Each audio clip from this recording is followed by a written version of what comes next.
Jam 4 subuh, ibu warung depan kirim pesan. Cepat tinggalkan rumah, atau kau tidak akan selamat nanti. Lalu aku pergi, dan jam 9 pagi saat aku kembali untuk melihat halaman dari kejauhan, apa yang kulihat buatku merinding, ternyata itu adalah.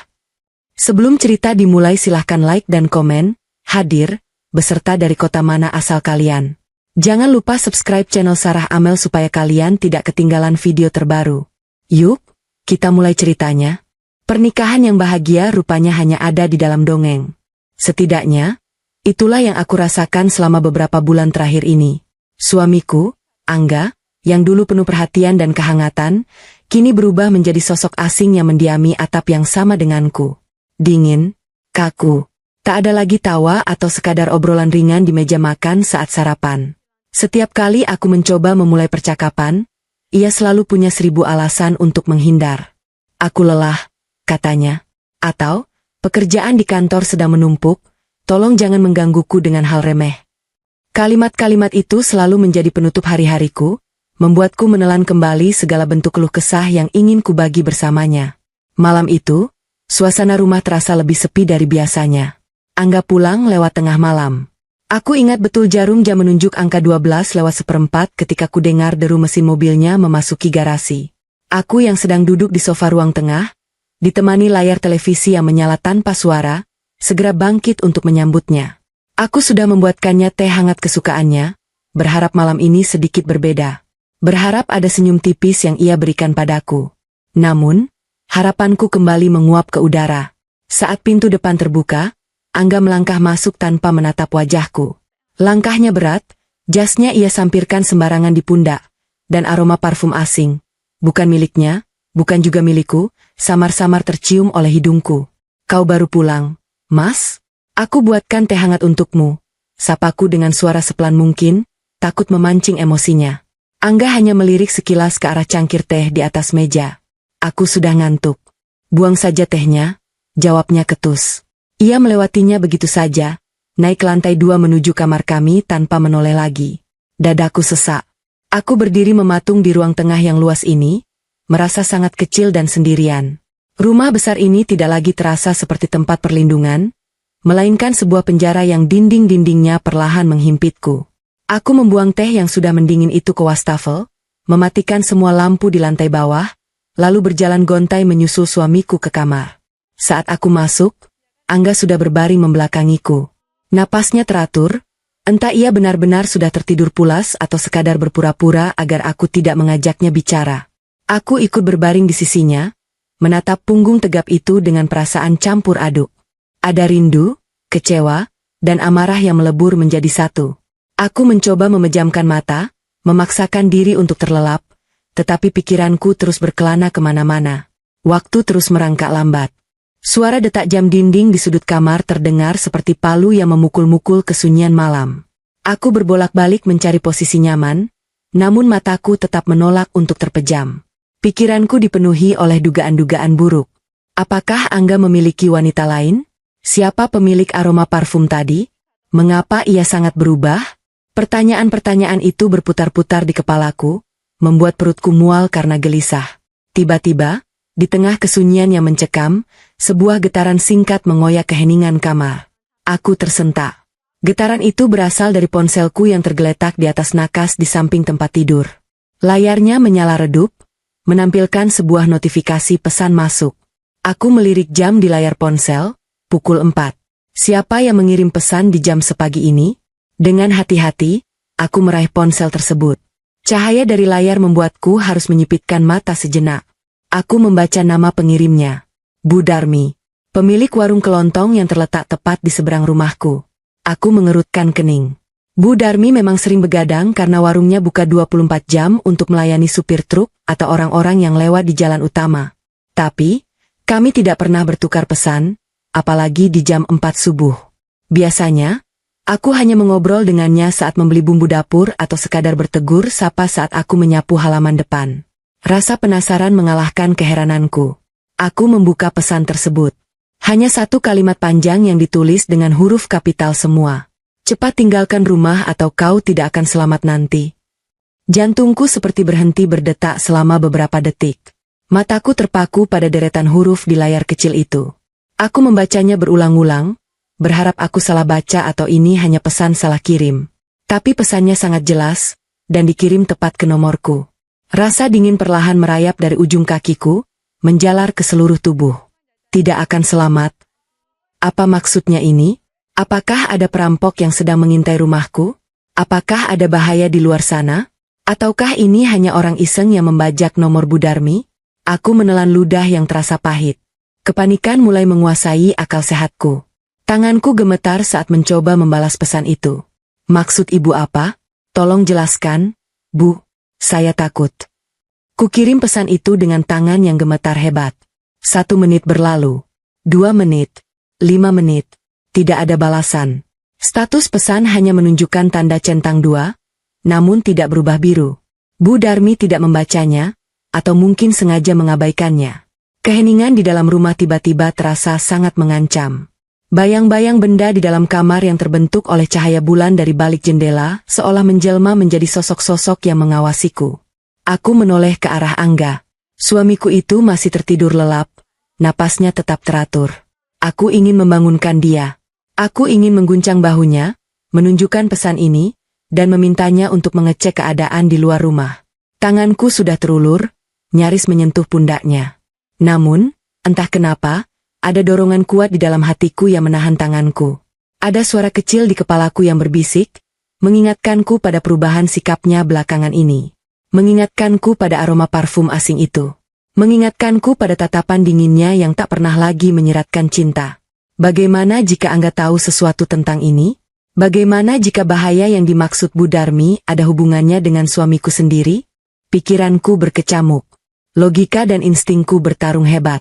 Jika ini hanya jebakan atau lelucon, aku akan terlihat seperti wanita histeris yang bodoh di depan Angga. Tapi, jika peringatan ini nyata, setiap detik yang terbuang di kamar ini bisa merenggut nyawaku. Pesan Bu Darmi terlalu spesifik. Cepat tinggalkan rumah. Ia menyuruhku keluar, menjauh dari tempat yang seharusnya menjadi pelindungku. Rasa takut akhirnya menang. Insting bertahan hidup mengambil alih kendali tubuhku. Aku memutuskan untuk mengikuti peringatan itu. Aku tidak akan membangunkan Angga. Aku akan keluar dan memastikan sendiri apa yang sebenarnya terjadi, mencari tahu apa yang dilihat Bu Darmi dari warungnya. Dengan sangat pelan, aku menyibakkan selimut tebal yang menutupi tubuhku. Aku turun dari ranjang tanpa menimbulkan suara sedikit pun. Kakiku yang telanjang menyentuh lantai kayu yang dingin. Aku tidak peduli untuk mengganti piyama tidur tipis bermotif bunga yang kukenakan. Aku tidak membawa dompet, tas, atau barang berharga apapun. Aku hanya menggenggam ponselku erat-erat. Jantungku berdetak sangat kencang hingga aku takut suaranya akan membangunkan Angga. Aku berjalan mengendap-endap keluar dari kamar utama. Pintu kamar kubiarkan sedikit terbuka agar tidak berderit saat ditutup. Aku melangkah menuruni tangga kayu, mencoba menapak di bagian pinggir anak tangga untuk menghindari suara decitan. Setiap kali lantai kayu berbunyi kecil, napasku tertahan. Aku berhenti sejenak, memasang telinga ke arah kamar di lantai atas. Sepi. Angga tidak terbangun. Sesampainya di lantai bawah, aku terdiam. Kemana aku harus keluar? Pintu depan terlalu berisiko. Jika memang ada orang jahat di luar sana, mereka pasti mengawasi pintu utama. Selain itu, pintu depan memiliki sistem kunci ganda yang suaranya cukup keras saat diputar. Keputusanku bulat, pintu belakang. Aku menyusuri dapur yang gelap gulita. Tidak ada lampu yang kunyalakan. Aku bergerak mengandalkan ingatan tata letak perabotan rumahku sendiri. Sampai di pintu dapur yang mengarah ke taman belakang, aku menarik napas panjang. Tanganku yang dingin dan gemetar meraih gagang pintu. Dengan perlahan, aku memutar kuncinya. Klik. Suaranya terdengar sangat pelan. Aku membuka pintu perlahan. Udara subuh yang sangat dingin langsung menyergap tubuhku, menusuk kulitku yang hanya terbalut piyama tipis. Aku melangkah keluar, menutup pintu dapur tanpa menguncinya kembali. Halaman belakang rumahku dipenuhi tanaman hias dan pepohonan rimbun yang langsung berbatasan dengan tembok tinggi. Aku harus melewati jalan setapak kecil di samping rumah, untuk mencapai pintu gerbang samping yang jarang digunakan. Jalan itu gelap, hanya diterangi cahaya bulan yang temaram. Setiap langkah yang kuambil terasa sangat berat. Aku harus menahan diri agar tidak menginjak ranting kering atau kerikil yang bisa menimbulkan suara. Sampai di gerbang samping, aku membukanya perlahan. Syukurlah, gerbang ini tidak dikunci gembok semalam. Aku menyelinap keluar. Kini aku berada di jalanan kompleks. Udara subuh yang menusuk tulang membuatku merinding hebat. Namun rasa takut yang memburu membuatku tidak merasakan dingin itu sepenuhnya. Jalanan sangat sepi. Tidak ada satupun kendaraan yang lewat. Lampu jalan yang remang-remang membuat suasana semakin mencekam. Aku membalikan badan, menatap rumah 2 lantai milikku yang berdiri kokoh dalam keheningan. Semuanya tampak normal. Tidak ada tanda-tanda perampokan, tidak ada kaca pecah, tidak ada orang mencurigakan. Apa aku sudah bertindak bodoh? Pertanyaan itu terlintas di kepalaku. Aku baru saja kabur dari rumahku sendiri, meninggalkan suamiku yang tertidur lelap, hanya karena sebuah pesan dari ibu warung yang mungkin saja sedang mabuk atau salah kirim. Namun, peringatan Bu Darmi terngiang kembali. Aku tidak berani kembali masuk. Aku memutuskan untuk bersembunyi. Di seberang rumahku, agak jauh dari warung Bu Darmi yang terlihat tertutup rapat, ada sebuah lahan kosong yang ditumbuhi pohon beringin besar. Tepat di balik pohon besar itulah, aku menyusup. Aku jongkok di balik batang pohon yang kokoh, memeluk lututku sendiri, dan terus menatap ke arah rumahku. Aku akan menunggu di sini sampai matahari terbit, membuktikan apakah firasat buruk ini benar, atau sekadar ketakutanku yang berlebihan akibat pernikahan yang hancur. Aku menggigil, namun mataku tak lepas dari bangunan rumahku. Waktu terus berjalan, dan aku tidak menyadari bahwa keputusan nekatku subuh ini adalah awal dari sebuah kenyataan paling mengerikan yang akan menghancurkan hidupku. Menit demi menit berlalu dengan sangat lambat. Aku berjongkok di balik pohon beringin besar, memeluk tubuhku erat-erat. Piyamaku sama sekali tidak mampu menahan hawa dingin subuh yang menembus hingga ke sumsum tulang. Di kejauhan, kudengar sayup-sayup kokok ayam yang menandakan fajar akan segera menyingsing, meski langit masih dilukis oleh warna gelap yang pekat. Mataku tidak berkedip menatap pagar rumahku. Aku nyaris menyerah dan ingin pulang. Kakiku mulai kebas dan pikiranku mulai merutuki kebodohanku sendiri. Manda, kau benar-benar gila, bisikku pada diri sendiri. Baru saja aku bermaksud berdiri untuk kembali ke rumah, pandanganku menangkap sebuah pergerakan. Di ujung jalan, sebuah mobil box berwarna hitam melaju perlahan dengan lampu utama yang dimatikan. Mobil itu nyaris tak bersuara, bergerak merayap seperti predator yang mengintai mangsanya dalam gelap. Jantungku yang sempat tenang kini kembali memompa darah dengan liar. Mobil itu berhenti tepat di depan gerbang utama rumahku. Napas tercekat di tenggorokan. Aku menekan tubuhku semakin rapat ke batang pohon, takut keberadaanku disadari. Dari mobil itu, turunlah 4 orang pria berpakaian serba hitam. Mereka memakai masker dan topi yang menutupi sebagian besar wajah mereka. Pria yang tampaknya menjadi pemimpin kelompok itu, posturnya tegap, dengan bekas luka samar di dekat pelipisnya yang sesekali terkena pantulan lampu jalan, memberi isyarat tangan kepada 3 orang lainnya. Aku memicingkan mata, berusaha merekam wajah pria itu. Meski samar, aku merasa tidak asing dengan postur tubuh dan gerak-geriknya. Otakku bekerja keras untuk mengingat, namun rasa takut menumpulkan ingatanku. Aku mengenalnya dengan nama Ujang, meski saat itu aku belum bisa menggali ingatanku di mana aku pernah melihatnya.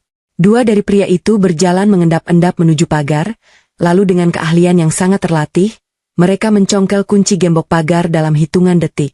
Pagar besi yang berat itu didorong terbuka tanpa menimbulkan decitan sedikit pun.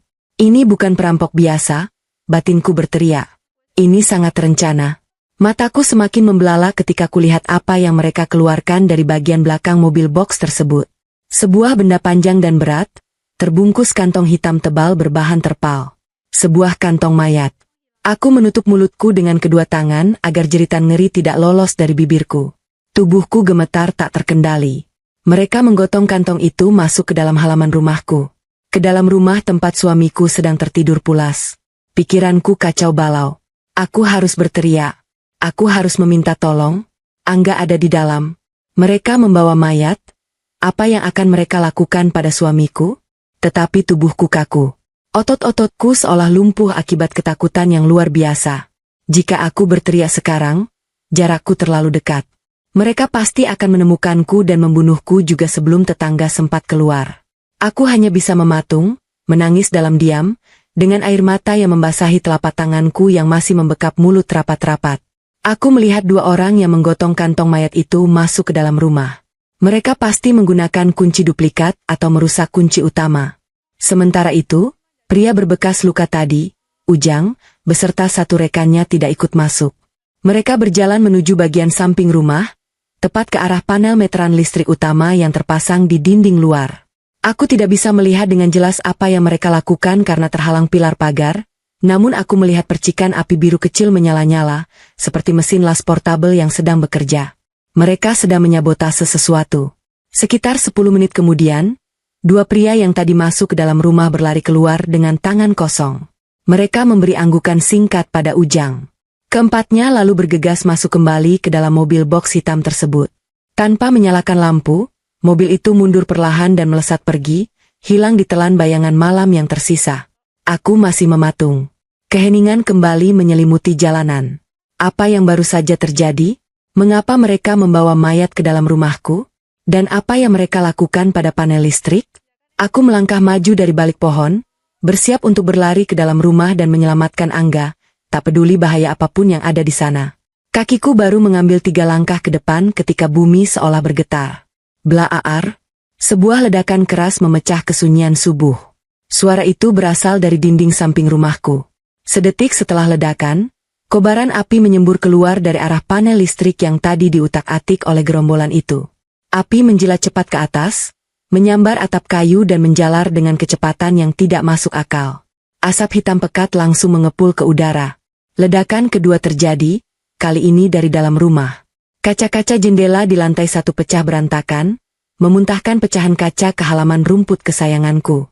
Tidak, teriakku, suaraku parau dan tertahan. Angga. Api berkobar semakin besar, memakan rumahku hidup-hidup. Cahaya oranye terang benderang menerangi seluruh jalan kompleks, mengubah hawa subuh yang dingin menjadi panas yang memanggang. Jarakku lebih dari 20 meter, namun aku bisa merasakan hawa panasnya menerpa wajahku. Suara derak kayu yang terbakar dan reruntuhan atap terdengar sangat mengerikan. Lampu-lampu di rumah tetangga mulai menyala satu persatu. Pintu-pintu terbuka. Suara teriakan panik mulai terdengar bersahutan. Kebakaran! Tolong! Kebakaran! Beberapa warga berlari keluar membawa ember berisi air, meski itu adalah usaha yang sia-sia melawan amukan api yang sudah sebesar itu. Sirine peringatan kebakaran di pos jaga kompleks mulai berbunyi nyaring, menambah kepanikan massal. Aku berdiri mematung di pinggir jalan, mataku terbelalak menatap api yang menari-nari melahap lantai 2. Kamar utama kami ada di sana. Angga ada di sana. Kakiku lemas. Aku jatuh terduduk di atas aspal jalan yang kasar. Lututku terluka, tapi aku tidak merasakan sakit. Rasa sakit di hatiku jauh lebih besar. Suamiku terbakar di dalam sana, dan aku tidak melakukan apapun untuk menyelamatkannya. Aku lari meninggalkan rumah bak pengecut, dan kini suamiku menjadi korban. Orang-orang mulai berkerumun. Beberapa tetangga berlarian melewatinya tanpa menyadari kehadiranku. Pikiranku mendadak diserang oleh ribuan tanya. Mengapa rumahku dibakar? Mengapa peringatan Bu Darmi sangat tepat waktu? Dan apa tujuan kantong mayat yang dibawa masuk tadi? Logika liarku mulai menyusun puing-puing kejadian yang baru saja kusaksikan. Mereka membawa kantong mayat masuk, lalu membakar rumah. Jika tujuannya hanya membunuh, mereka bisa membunuh kami dan kabur. Jika tujuannya merampok, mereka tidak perlu membawa mayat dari luar. Peringatan Bu Darmi berkata, cepat tinggalkan rumah atau kau tidak akan selamat. Peringatan itu ditujukan kepadaku. Aku yang menjadi target utama. Gerombolan itu membawa mayat untuk diletakkan di dalam rumah agar terbakar habis. Sehingga nanti polisi akan mengira mayat itu adalah aku? Atau Angga? Kengerian baru merasuk ke relung jiwaku. Jika sasarannya adalah diriku, dan mereka sengaja membakar rumah bersamaku di dalamnya agar terlihat seperti kecelakaan korsleting listrik. Lalu bagaimana dengan Angga? Apakah Angga dibunuh bersama mayat itu? Atau... Pikiranku terhenti saat deru sirine mobil pemadam kebakaran membelah jalanan. 3 unit mobil merah besar merangsek masuk, menyiramkan air bertekanan tinggi ke arah bangunan rumahku yang kini sudah nyaris rata dengan tanah. Asap putih tebal bergulung-gulung memenuhi udara, membuat napas sesak. Di tengah keributan itu, aku menyadari posisiku sangat tidak aman. Jika ada tetangga yang melihatku di sini, berpakaian piyama lengkap dan tak terluka sedikit pun, mereka akan bertanya-tanya. Jika pelaku pembakaran itu ada di sekitar sini memantau hasil kerja mereka, dan melihatku hidup, Nyawaku pasti akan melayang detik ini juga. Rasa takut mati membuat adrenalin kembali terpompa. Aku bangkit berdiri. Aku harus sembunyi. Mataku menyapu sekitar, mencari tempat berlindung. Warung Bu Darmi. Bangunan kecil terbuat dari kayu yang setengah tertutup itu berada tak jauh di belakangku. Aku berlari menunduk, menghindari pandangan warga yang sibuk memadamkan api. Aku memutari warung itu menuju pintu belakangnya yang tersembunyi. Dengan tangan gemetar, aku mengetuk pintu belakang warung dengan ritme cepat. Bu Darmi, buka, Bu. Ini saya, bisikku panik. Tidak butuh waktu lama, pintu berderi terbuka ditarik dari dalam. Tangan keriput yang kuat menarik lenganku masuk ke dalam warung dengan kasar, lalu segera mengunci pintu kembali. Aku terjerembab ke lantai papan warung, menangis terisak-isak, memeluk lututku. Bu Darmi berdiri di depanku, wajah tuanya terlihat tegang dan pucat di bawah cahaya lampu bohlam kuning yang redup. Ia tidak menanyakan kabarku, tidak bertanya apa yang terjadi. Tatapannya hanya menyiratkan satu hal, kelegaan yang luar biasa karena aku selamat dari kematian yang sudah direncanakan untukku malam ini. Rumahku telah menjadi abu. Dan di balik abu itu, tersembunyi misteri mengerikan yang siap menelan sisa kewarasanku. Aku belum tahu apa-apa, tapi satu hal yang pasti, hidupku tidak akan pernah sama lagi. Ruang belakang warung Bu Darmi sangat sempit. Hanya diterangi cahaya remang dari lampu jalan yang menembus celah ventilasi. Udara di dalam sini berbau rempah, kopi bubuk, dan sedikit debu. Namun bagiku ini adalah tempat paling aman di dunia saat ini. Aku duduk meringkuk di atas kasur tipis yang digelar di lantai, tubuhku masih gemetar hebat. Gigiku gemeretak menahan dingin dan rasa takut yang belum juga mereda. Bu Darmi kembali dari bagian depan warungnya. Ia membawa segelas teh manis hangat dan menyodorkannya kepadaku. Wajah tuanya tampak keras, namun matanya memancarkan rasa iba yang mendalam. Ia mengunci pintu penghubung antara warung depan dan kamar belakang ini dengan sangat rapat. Minum dulu, nak. Tenangkan dirimu, ucap Bu Darmi dengan suara serak. Aku menerima gelas itu dengan kedua tangan yang masih bergetar. Teh hangat mengalir melewati tenggorokanku, memberikan sedikit kenyamanan pada tubuhku yang nyaris beku. Setelah meneguk setengah gelas, aku menatap Bu Darmi. Beribu pertanyaan mengantre di ujung lidahku. Bu, dari mana ibu tahu? Suaraku serak dan parau, nyaris seperti bisikan. Mengapa ibu menyuruhku keluar dari rumah? Siapa mereka, Bu? Bu Darmi menarik napas panjang. Ia duduk di sebuah kursi plastik kecil di hadapanku. Ibu tidak tahu pasti siapa mereka, nak. Tapi sekitar jam 3:30 subuh tadi, ada sebuah mobil box hitam berhenti agak jauh dari warung ibu. 4 orang laki-laki turun. 2 dari mereka mampir ke warung ibu untuk membeli rokok dan kopi hitam. Aku mencondongkan tubuh, mendengarkan setiap kata Bu Darmi dengan saksama. Mereka berpenampilan preman, lanjut Bu Darmi. Wajah mereka ditutupi masker. Saat ibu sedang membuatkan kopi, ibu mendengar mereka mengobrol dengan suara pelan. Salah satu dari mereka bilang begini, pastikan perempuan itu ada di dalam kamar. Bos minta beres malam ini juga biar kelihatan seperti kecelakaan murni. Jangan sampai apinya nyebar ke rumah sebelah sebelum tugas selesai. Jantungku berdegup sangat kencang mendengar penuturan itu. Kata, perempuan itu, sudah pasti merujuk padaku. Ibu langsung curiga, kata Bu Darmi lagi. Apalagi saat mereka menunjuk-nunjuk ke arah rumahmu. Ibu tahu suamimu jarang ada di rumah, dan ibu sering melihatmu sendirian menyapu halaman. Perasaan ibu tidak enak. Begitu mereka kembali ke mobil, ibu langsung mencari nomormu di kontak telepon ibu dan mengirim pesan itu. Syukurlah kau membacanya tepat waktu, nak. Air mataku kembali menetes. Jika saja Bu Darmi tidak peduli, jika saja ia tidak mengirim pesan itu, aku pasti sudah menjadi abu di dalam kamar tidurku sendiri. Tapi suamiku, Bu, suaraku bergetar hebat mengingat bayangan ledakan tadi. Angga ada di dalam rumah saat aku pergi. Dia tertidur. Orang-orang itu, mereka membawa kantong mayat masuk ke dalam rumah. Apa yang terjadi pada suamiku? Bu, apakah dia selamat? Atau mereka membunuhnya juga? Bu Darmi menatapku dengan sorot mata yang sulit kuartikan. Ia mengusap pundakku pelan. Ibu tidak tahu, nak. Dari luar tidak kelihatan. Sekarang di luar sudah sangat ramai. Pemadam kebakaran sedang berusaha mematikan api. Polisi juga sudah datang. Kau tunggu di sini. Biar ibu yang keluar untuk mencari informasi. Ingat, jangan keluar dari ruangan ini. Ibu akan mencarikan pakaian ganti untukmu. Bu Darmi bangkit dan memberikan sebuah jaket tebal yang agak lusuh dan topi kain bekas suaminya yang sudah almarhum. Ia menyuruhku memakainya untuk menutupi piyamaku yang mencolok. Setelah itu, ia keluar menuju bagian depan warung. Waktu terasa berjalan sangat lambat.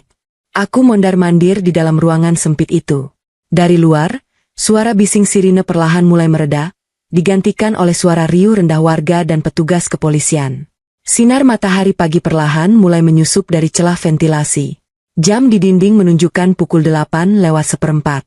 Aku tidak tahan lagi. Rasa penasaran dan cemas akan nasib suamiku membuatku nekat. Aku mengenakan jaket lusuh pemberian Bu Darmi, menaikkan kerahnya, dan memakai topi itu hingga menutupi sebagian besar wajahku. Aku membuka pintu belakang warung sedikit saja, lalu melangkah keluar dengan sangat hati-hati. Aku membaur dengan beberapa ibu-ibu warga kompleks yang sedang berkerumun di dekat pohon beringin tempatku bersembunyi semalam. Jarakku dengan rumahku kini sekitar 30 meter. Pemandangan di depanku membuat napasku tercekat.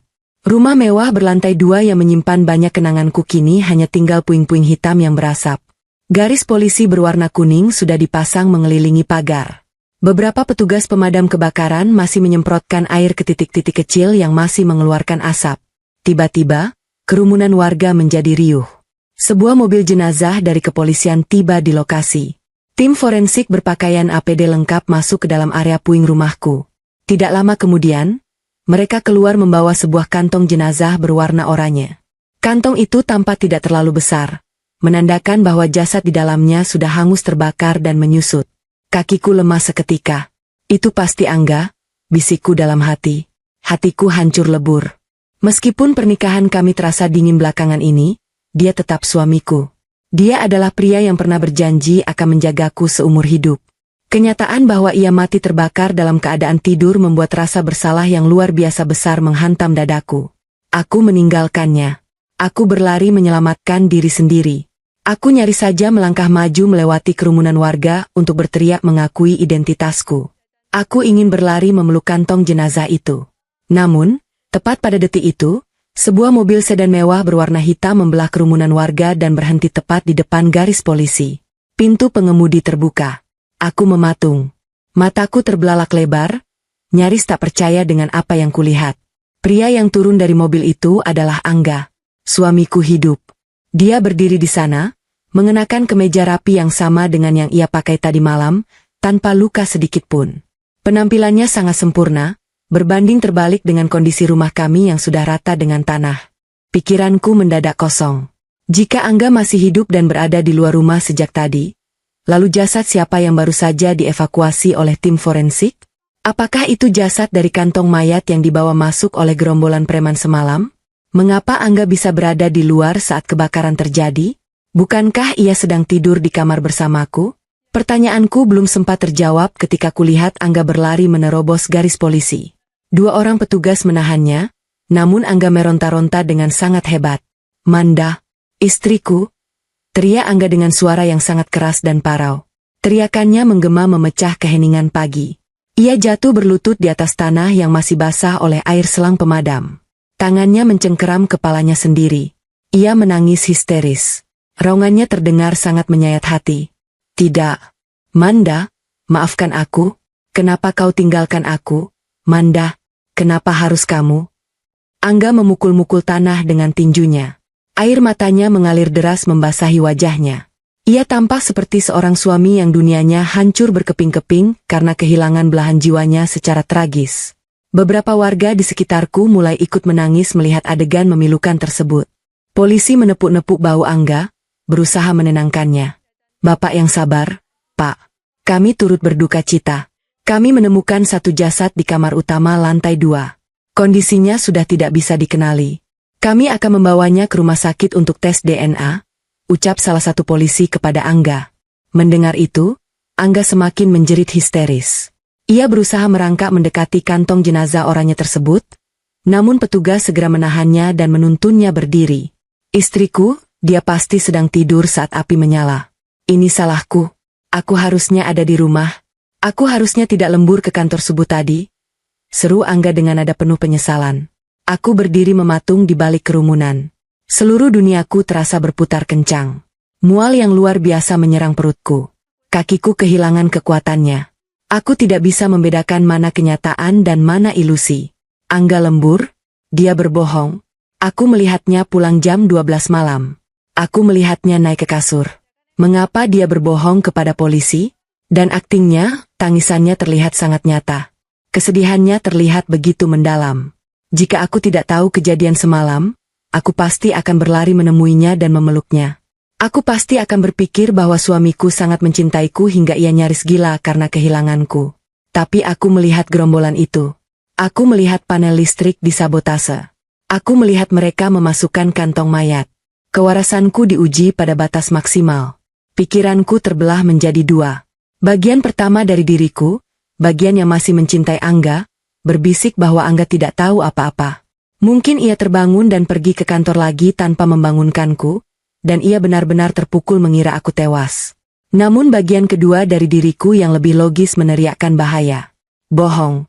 Dia berbohong. Air mata itu palsu. Semua ini adalah skenario yang sudah dirancang rapi. Guncangan mental ini terlalu berat untuk kutanggung. Aku merasa sesak napas. Pandanganku mulai menggelap di bagian tepinya.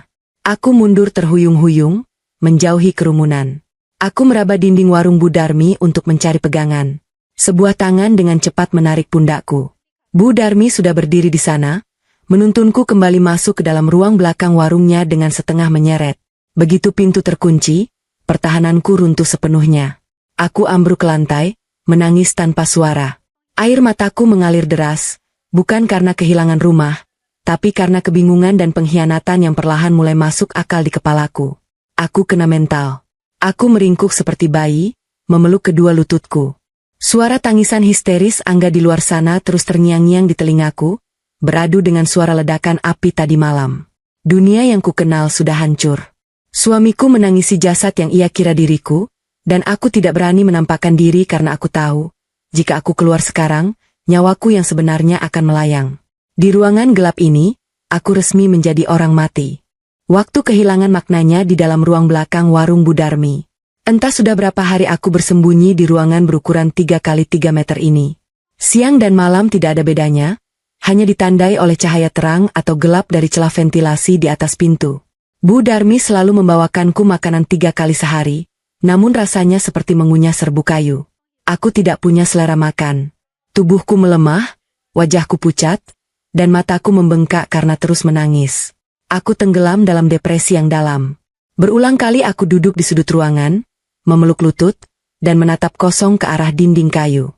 Di sudut ruangan, sebuah televisi tabung kecil berukuran 14 inci menjadi satu-satunya penghubungku dengan dunia luar. Volume televisi itu selalu dipelankan agar suaranya tidak terdengar sampai ke depan warung. Dari layar kecil itulah aku melihat berita tentang kematianku sendiri.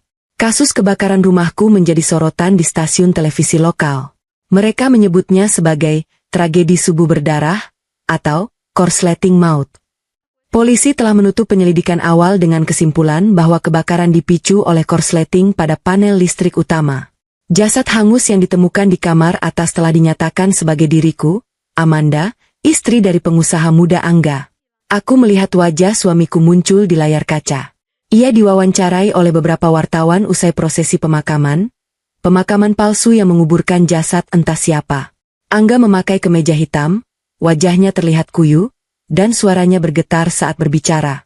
Istri saya adalah wanita yang sangat baik, ucap Angga di depan kamera, menyeka sudut matanya dengan sapu tangan. Kehilangan dia dengan cara yang sangat tragis membuat hidup saya hancur.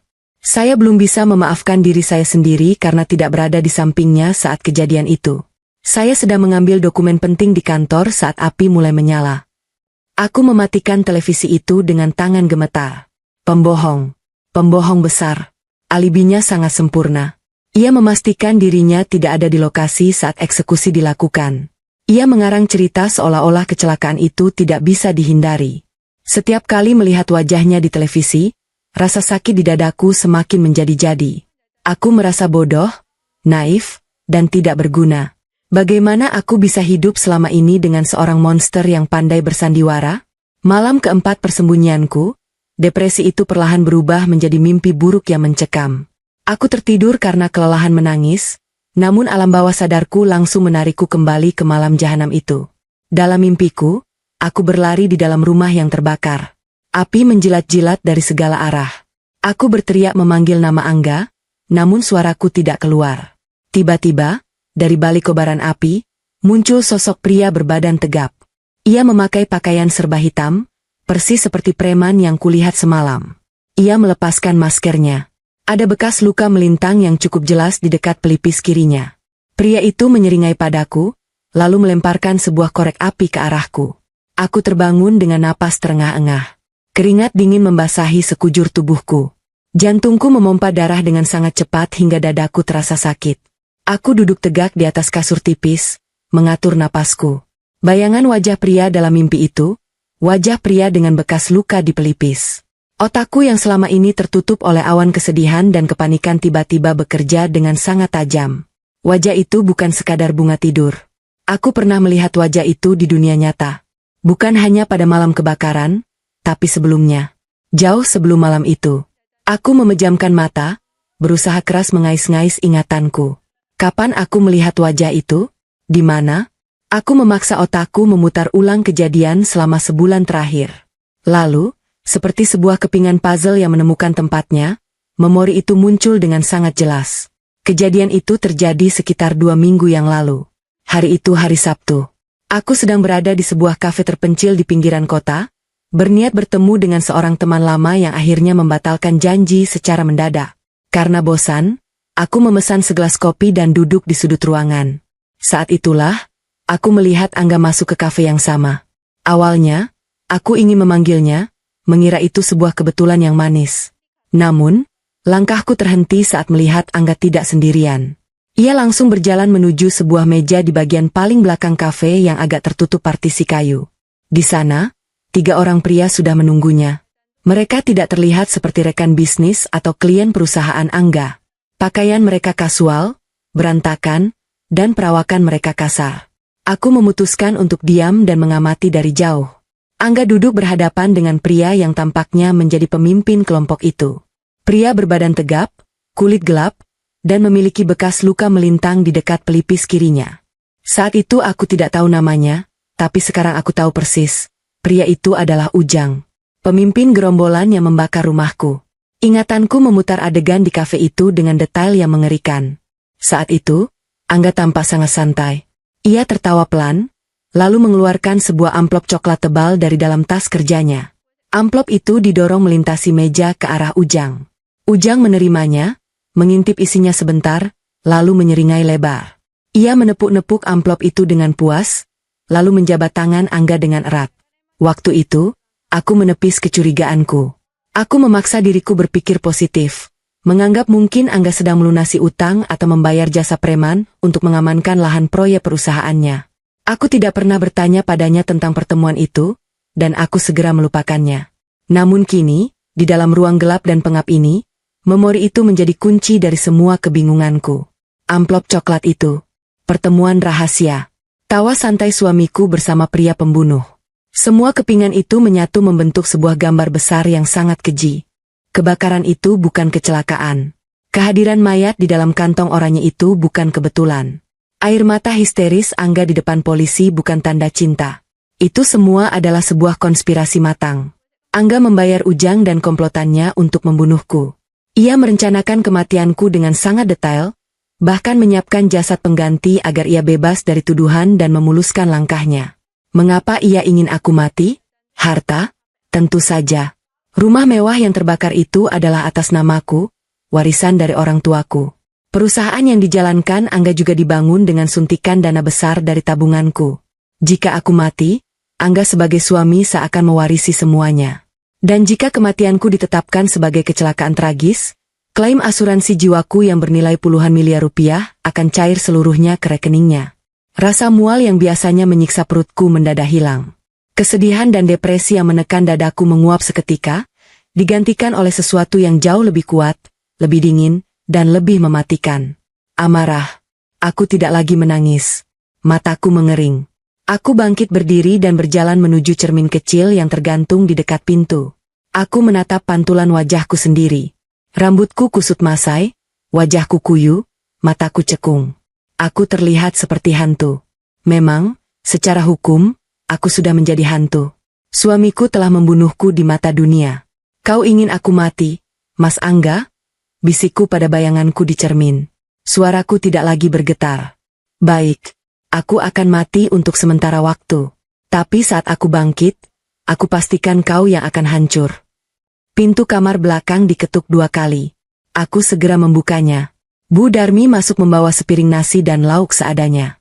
Ia melihat perubahan di wajahku. Tidak ada lagi sisa-sisa air mata. Kau sudah mendingan, nak? Tanya Bu Darmi hati-hati.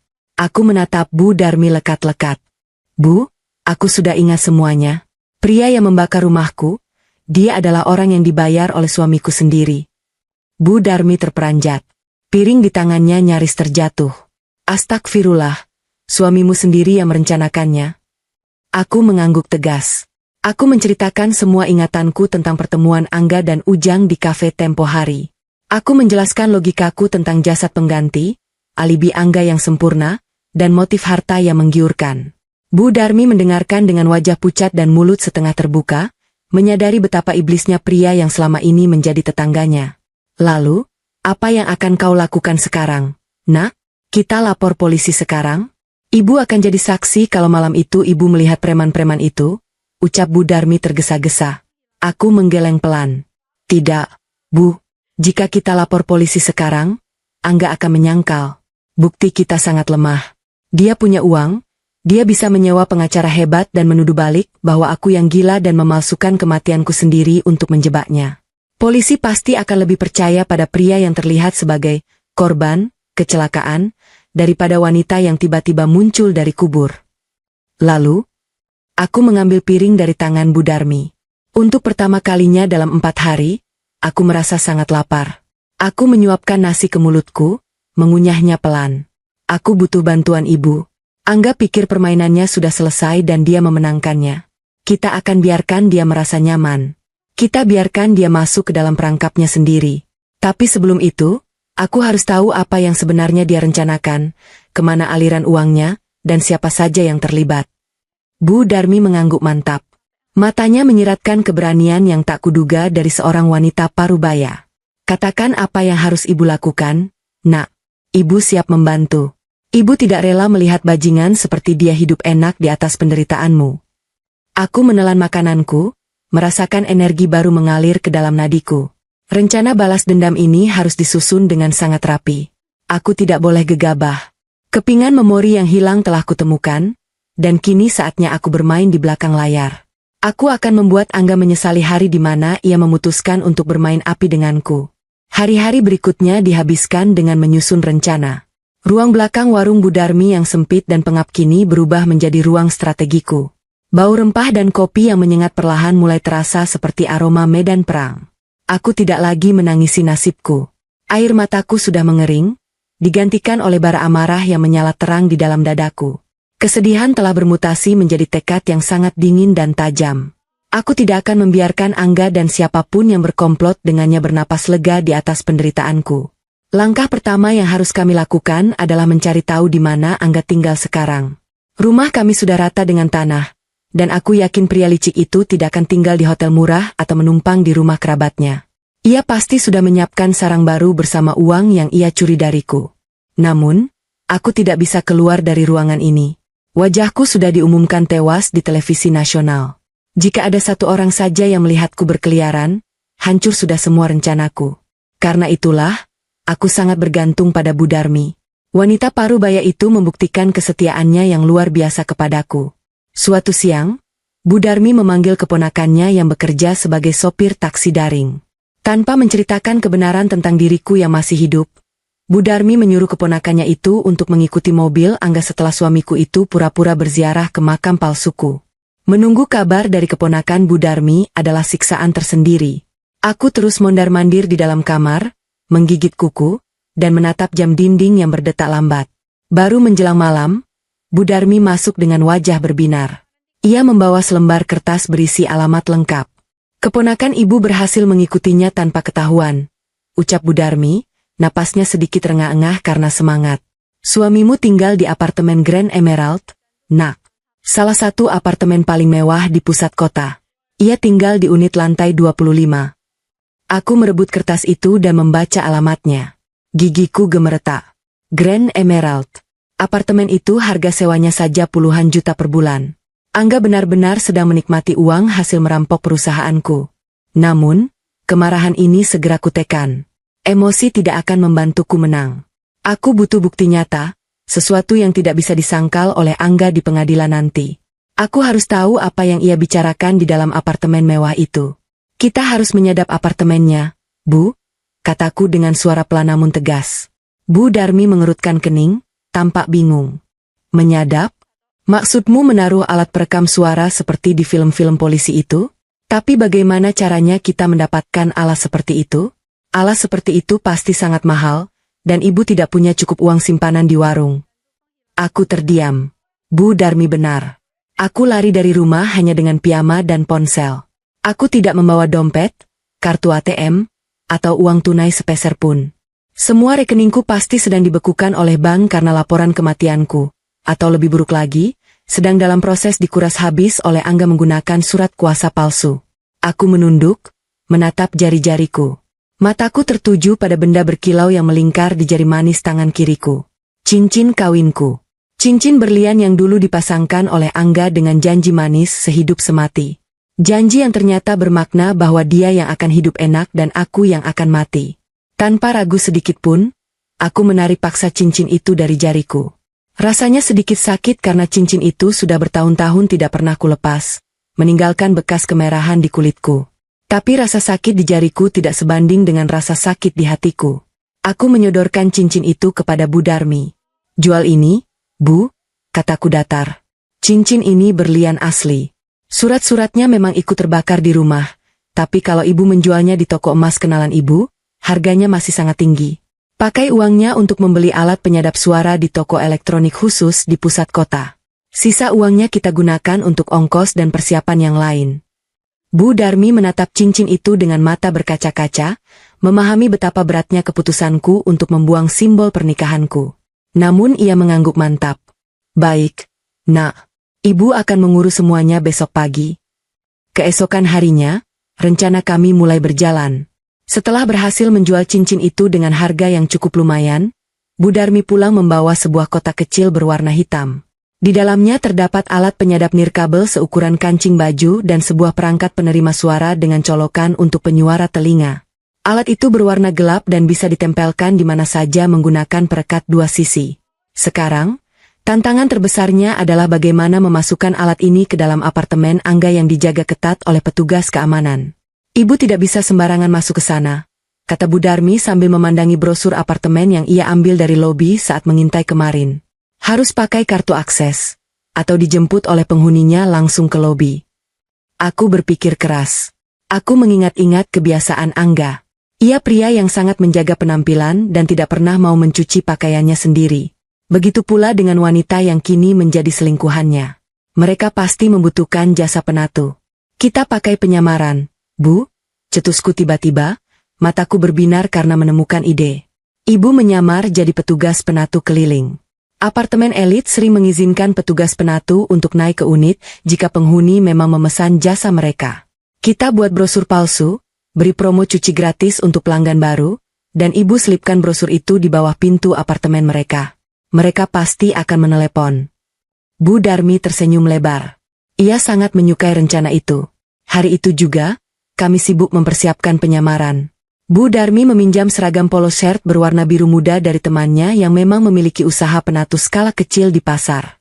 Kami merancang sebuah brosur sederhana di ponsel, mencetaknya di warung fotokopi terdekat, dan menuliskan nomor ponsel baru yang khusus kami beli untuk menjebak Angga. Operasi penyusupan dimulai. Bu Darmi pergi ke Grand Emerald. Dengan alasan mengantar pakaian untuk penghuni di lantai lain, ia berhasil melewati keamanan lobi dan menyelinap ke lantai 25. Ia menyelipkan brosur palsu kami di bawah pintu unit milik Angga. Setelah itu, kami tinggal menunggu kail kami dimakan ikan. Tebakanku sangat tepat. Sore harinya, nomor baru itu berdering. Suara seorang wanita yang terdengar angkuh dan manja menggema dari ujung telepon. Ia meminta petugas penatu untuk mengambil setumpu pakaian kotor di unitnya sekarang juga. Suara wanita itu membuat darahku mendidih. Itu bukan suaraku, bukan suara teman tasku. Itu adalah Saskia. Wanita yang entah sejak kapan menjadi benalu dalam rumah tanggaku. Bu Darmi segera berangkat dengan membawa keranjang rotan besar, mengenakan seragam biru muda, dan sebuah topi yang menutupi sebagian wajahnya. Di saku celananya, alat penyadap sekecil kancing itu sudah siap menempel dengan perekat yang kuat. Aku melepas kepergian Bu Darmi dari pintu belakang warung dengan doa yang tak putus-putus. Keringat dingin membasahi telapak tanganku saat aku kembali duduk di kasur tipisku, menunggu dengan tegang. 1 jam, 2 jam. Waktu terasa merangkak seperti siput yang berjalan di atas pecahan kaca. Setiap kali ada suara kendaraan lewat di depan warung, jantungku berdegup kencang, berharap itu adalah Bu Darmi. Bagaimana jika penyamarannya terbongkar? Bagaimana jika Angga ada di sana dan mengenali wajah Bu Darmi sebagai tetangga di depan rumah lamanya? Kekhawatiran itu nyaris membuatku gila. Akhirnya, suara kunci diputar terdengar dari pintu belakang. Bu Darmi masuk. Wajahnya bersimbah peluh, napasnya memburu, tetapi ada senyuman kemenangan yang mengembang lebar di bibir keriputnya. Ia meletakkan keranjang pakaian kotor yang berat itu ke lantai, lalu mengunci pintu rapat-rapat. Ibu berhasil, nak, bisik Bu Darmi penuh kegembiraan. Ia duduk di lantai dan meminum air putih dari botol dengan rakus.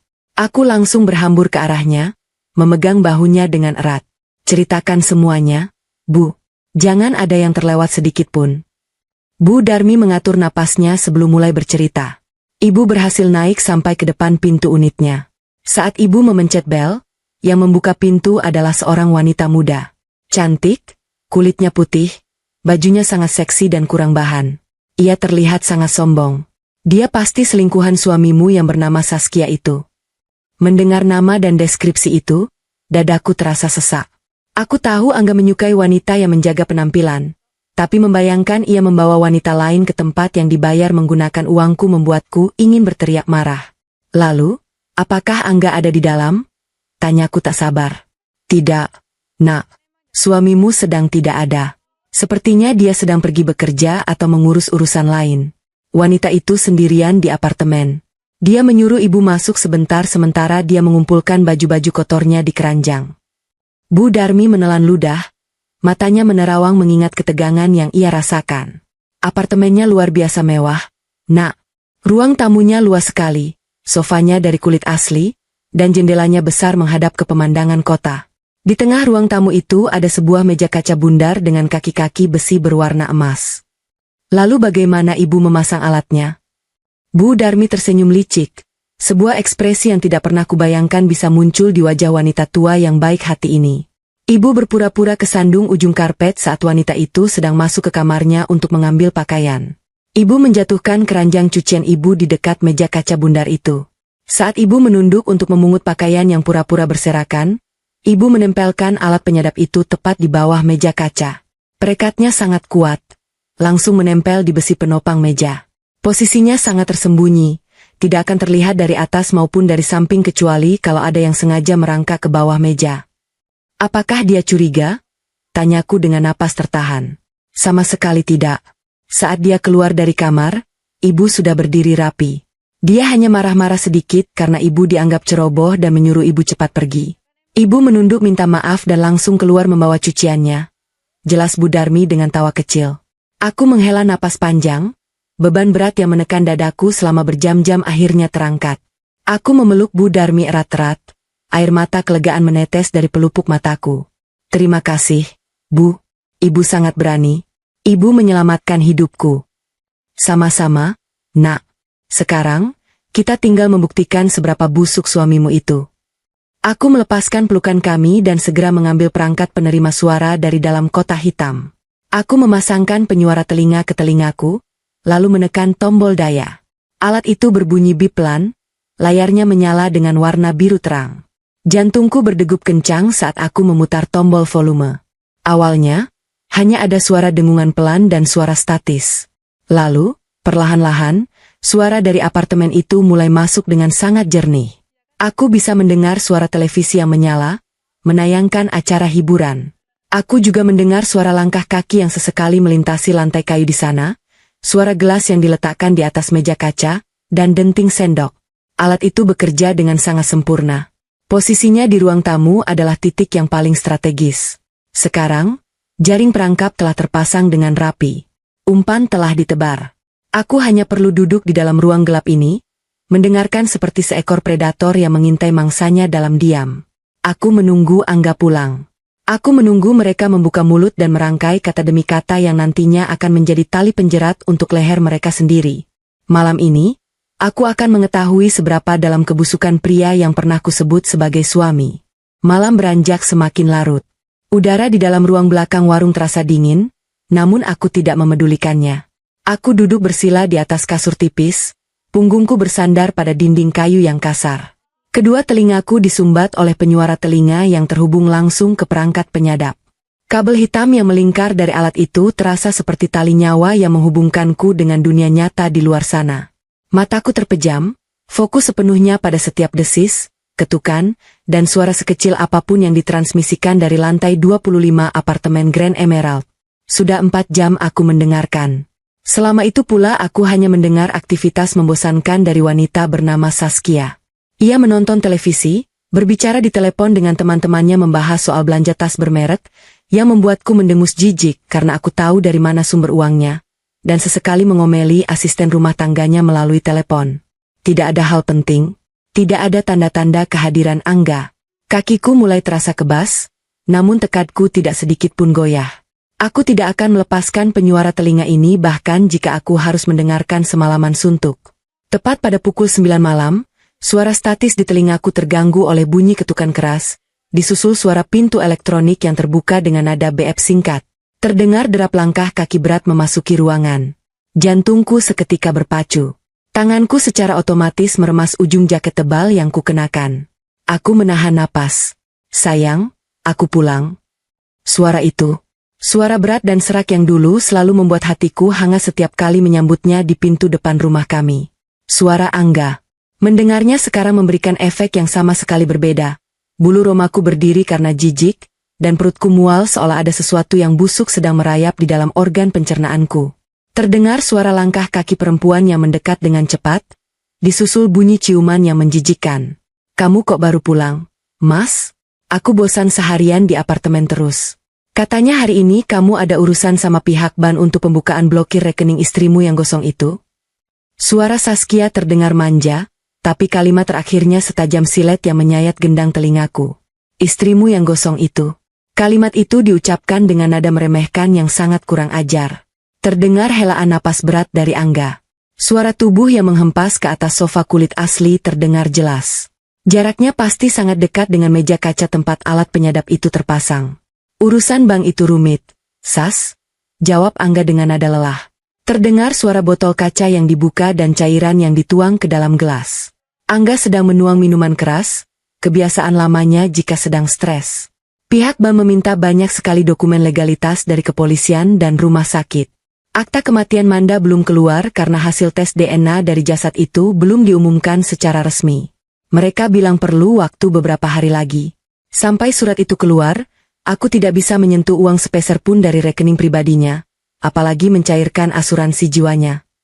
Aku menggigit bibir bawahku kuat-kuat untuk menahan amarah yang meledak di dadaku. Pria ini, suamiku ini, baru saja kehilangan istrinya dalam kobaran api yang mengerikan. Namun hal pertama yang ia sibukkan adalah mendatangi bank untuk mengurus harta peninggalanku.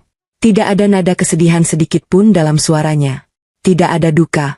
Yang ada hanyalah rasa frustrasi karena uang miliaran rupiah belum bisa masuk ke kantongnya. Lama sekali sih. Saskia terdengar merengek, suara hak sepatunya mengetuk-ngetuk lantai kayu dengan kesal. Terus gimana dengan Ujang? Tadi sore dia meneleponku lagi. Preman bau tanah itu menagih sisa pembayaran atas pekerjaannya malam itu. Dia mengancam, kalau sisa uang 500 juta itu tidak ditransfer besok pagi, dia akan buka mulut ke polisi. Nama Ujang disebut. Keringat dingin menetes di pelipisku. Tanganku bergerak cepat menekan tombol rekam berwarna merah pada perangkat di pangkuanku. Ini dia. Bukti yang kutunggu-tunggu akhirnya terucap dari mulut mereka sendiri. Ujang memang anjing bajingan. Maki Angga dengan suara bergetar karena emosi. Terdengar denting gelas kaca yang dibanting ke atas meja dengan kasar. Dia kira gampang mencairkan uang tunai sebesar itu sekarang? Semua aset sedang dalam pengawasan. Suruh dia sabar sedikit. Lagi pula, kerjanya malam itu nyaris saja membuat kita hancur berantakan. Kau tahu, jasad gelandangan yang dia beli dari oknum forensik di kamar mayat itu hampir saja ketahuan. Aku terkesiap di dalam ruang gelap ini. Mataku terbelalak lebar, memandang nanar ke arah dinding kayu. Jasad gelandangan. Jadi itu rahasianya? Ujang tidak membunuh siapapun malam itu. Ia membawa jasad orang yang sudah meninggal dari kamar mayat untuk diletakkan di tempat tidurku. Mereka merencanakan skenario ini agar polisi tidak perlu mencari tubuhku, agar proses asuransiku bisa langsung diklaim karena ada bukti, jasad. Betapa keji dan sistematisnya rencana ini. Ketahuan bagaimana maksudmu? Suara Saskia terdengar panik. Bukankah apinya cukup besar untuk menghanguskan semuanya sampai jadi abu? Apinya memang besar, tapi tim forensik polisi itu tidak bodoh. Sas? Bentak Angga, suaranya meninggi. Mereka memeriksa struktur gigi jasad itu.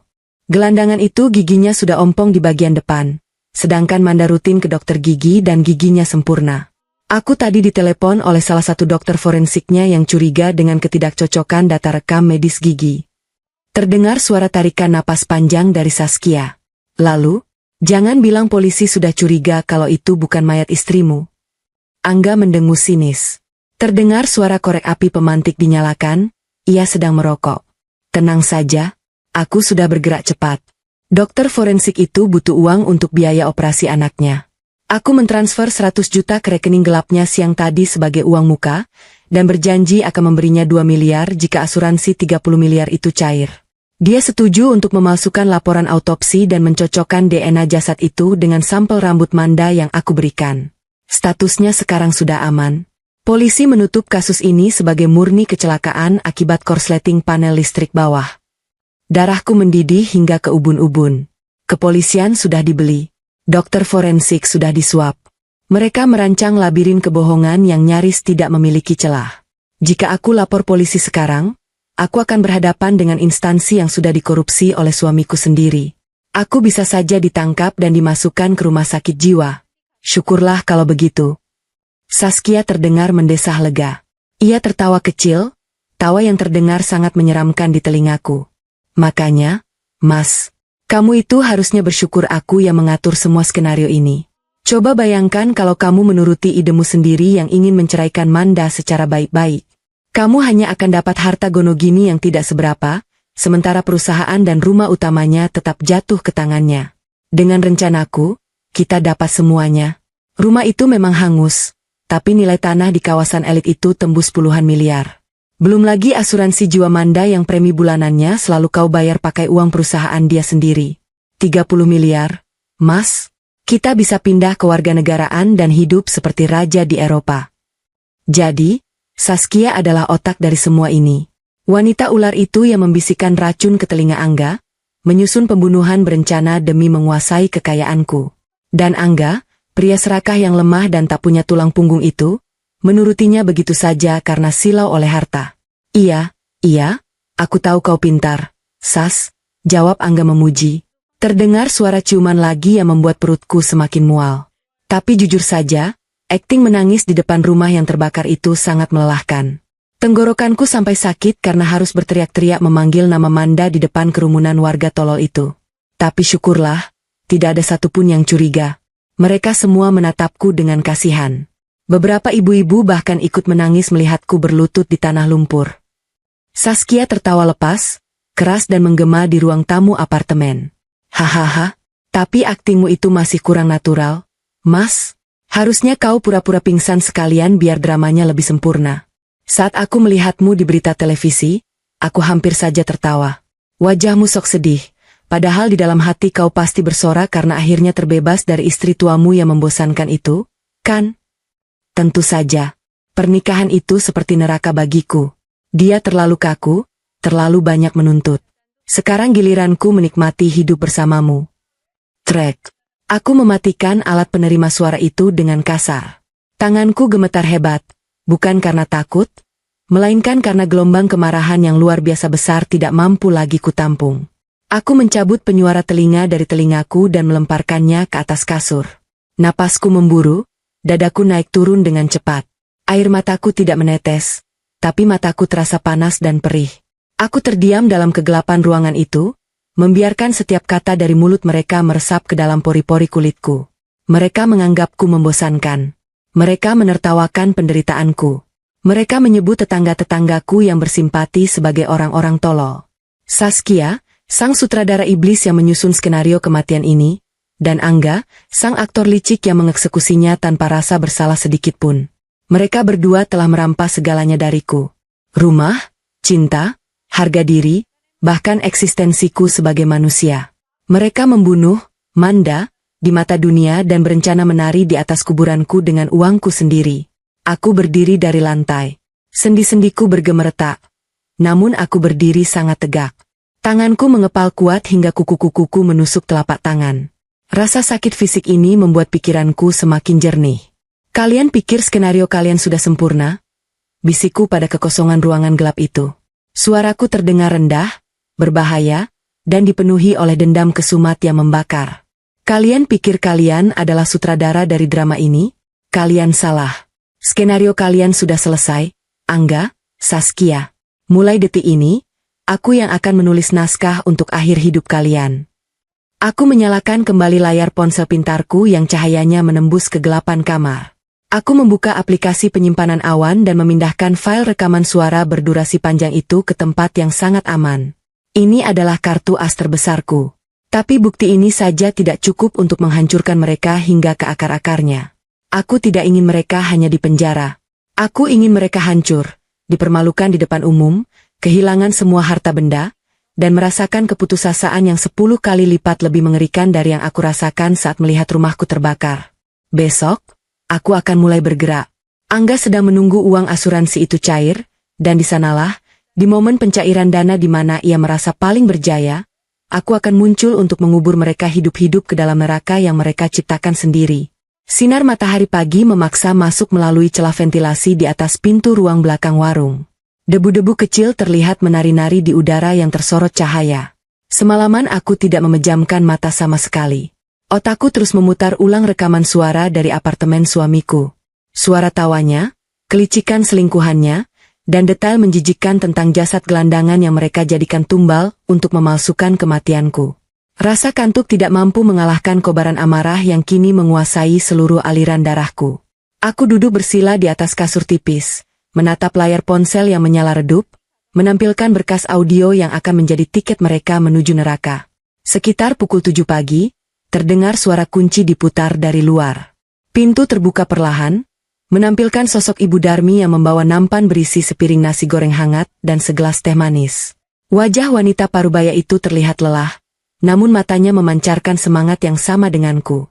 Ia menutup pintu rapat-rapat dan meletakkan nampan itu di hadapanku. "Makan dulu, Nak. Kau belum tidur sama sekali kan?" tegur Ibu Darmi pelan.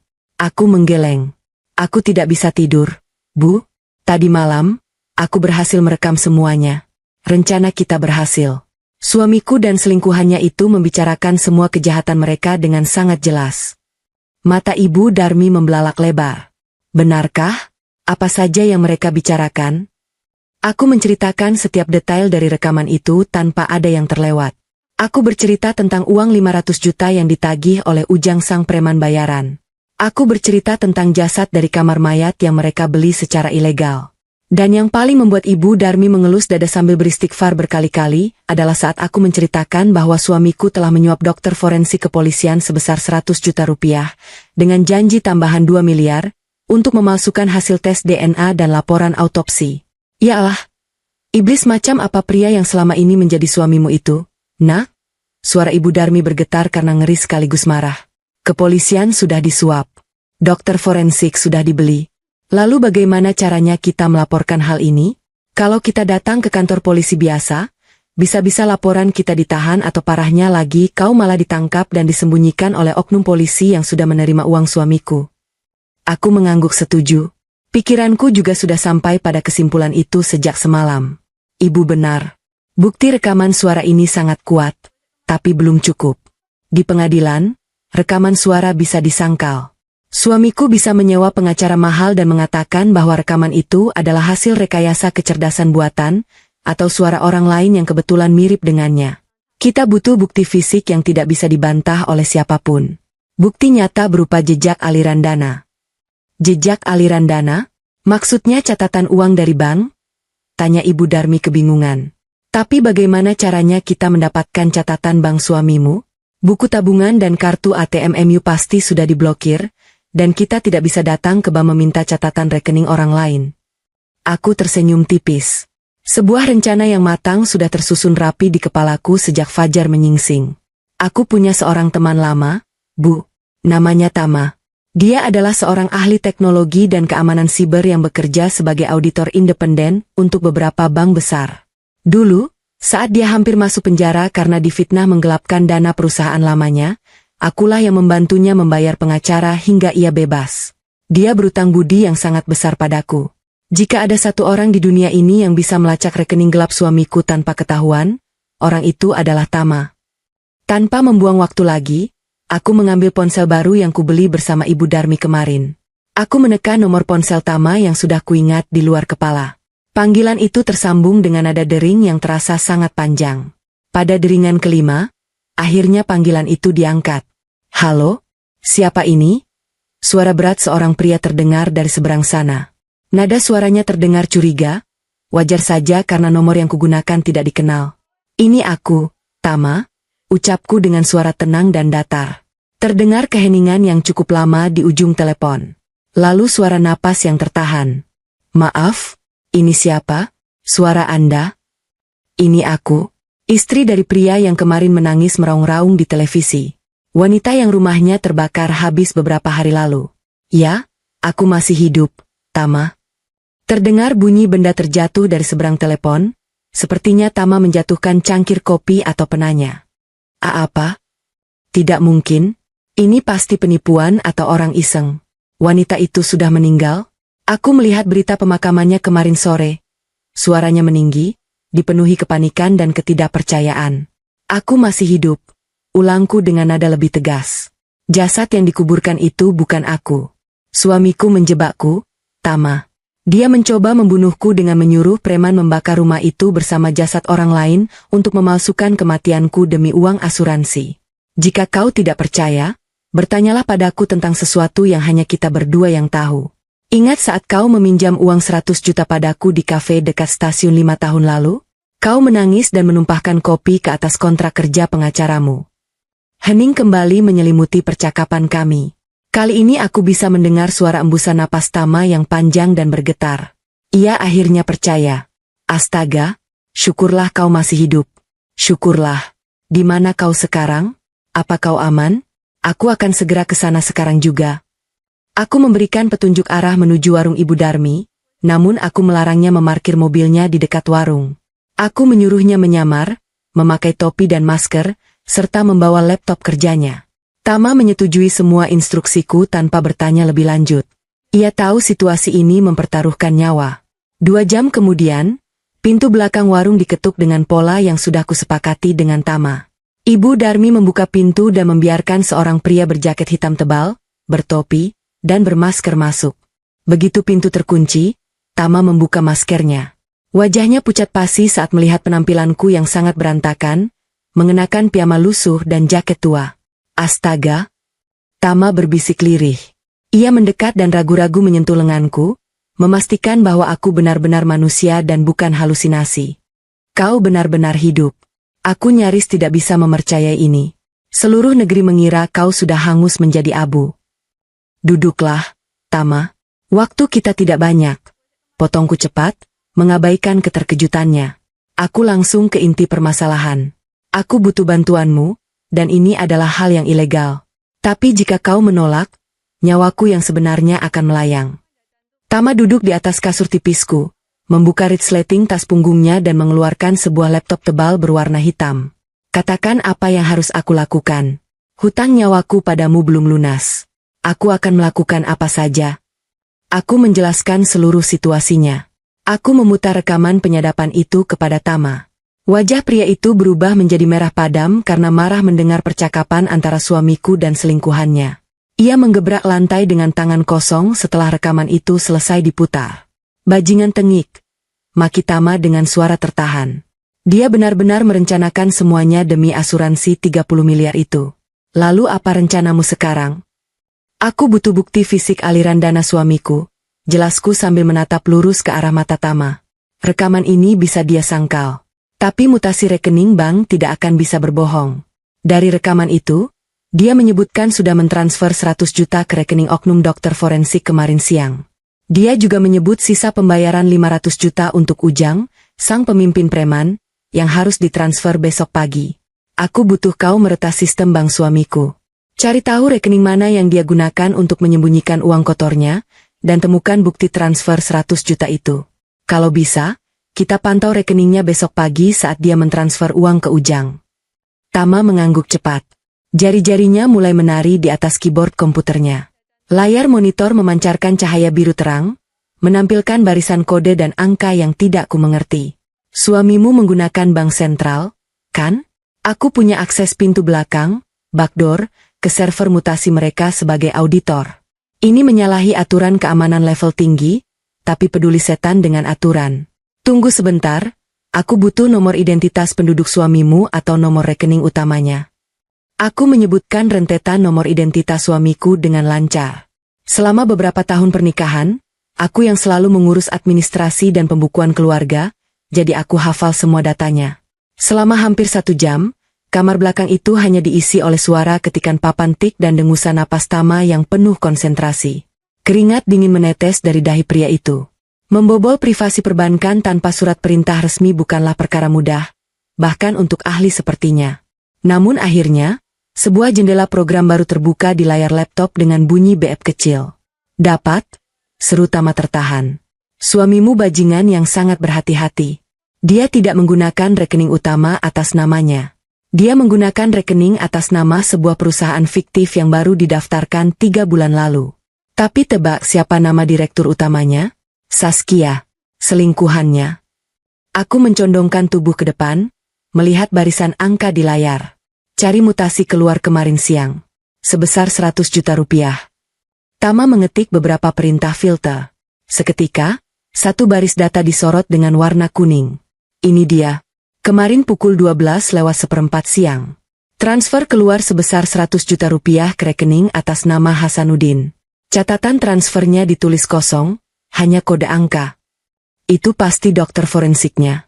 Dokter Hasan, desisku dengan gigi terkatup rapat. Simpan data itu, Tama. Unduh seluruh riwayat transaksinya sejak 3 bulan terakhir. Cetak menjadi dokumen fisik nanti. Sudah kuunduh semuanya ke dalam peladen amanku, jawab Tama. Ia mengetik lagi dengan lebih cepat. Sekarang, bagaimana dengan Ujang? Kalau kita melihat dari riwayat 3 minggu lalu, ada transfer keluar sebesar 100 juta kepada rekening atas nama Ujang Haryanto. Itu pasti uang muka yang kau lihat saat mereka bertemu di kafe. Semua kepingan puzzle kini sudah tersusun dengan sempurna. Tidak ada lagi celah untuk suamiku berkelit. Jejak uang kotornya terpampang nyata di layar komputer ini. Namun, aku masih merasa ini belum cukup aman. Mengingat suamiku bisa menyuap kepolisian, menyerahkan bukti ini ke sembarang kantor polisi adalah tindakan bunuh diri. Tama, setelah kau mencetak dokumen ini, kita punya satu masalah besar, kataku mengutarakan kekhawatiranku. Kita tidak bisa menyerahkan bukti ini ke kantor polisi wilayah sini. Dokter forensik mereka saja sudah disuap.